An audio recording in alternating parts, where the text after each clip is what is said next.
Hello, it's me স্মৃতি lifestyle. আসসালামু আলাইকুম। কী অবস্থা আপনাদের সবার? এই যে মুড়ি চানাচুর নিয়ে বসে গেছি। বাইরে হালকা হালকা ঝিরিঝিরি বৃষ্টি হচ্ছে, এটা একটু ঠান্ডা ঠান্ডা ওয়েদার। ওয়েদারে ভাবতেছি কি খাবো, ভাবতে ভাবতে মাথায় আসলো যে একটু মুড়ি মাখা খাই। যেহেতু ঘরে গরুর মাংস রান্না আছে, গরুর মাংসের ঝোল দিয়ে মুড়ি মাখাতে তো খুবই ভালো লাগে। আপনাদের কার কার গরুর মাংসের ঝোল দিয়ে মুড়ি মাখা পছন্দ অবশ্যই কিন্তু জানাতে ভুলবেন না।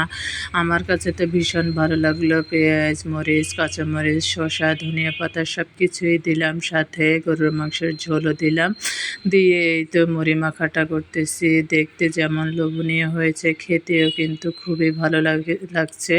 আমার কিন্তু মুড়ি চানাচুর তেমন একটা পছন্দ না, বাচ্চাদের কথা মাথায় রেখে একটু করতে হয়। আপনাদের কার কার পছন্দ অবশ্যই কিন্তু জানাতে। এই ঠান্ডা ওয়েদারে আপনারা কে কি নাস্তা করতেছেন সন্ধ্যায় অবশ্যই কিন্তু জানাবেন। আর ভিডিওটা কেমন হলো সেটাও কিন্তু জানাবেন।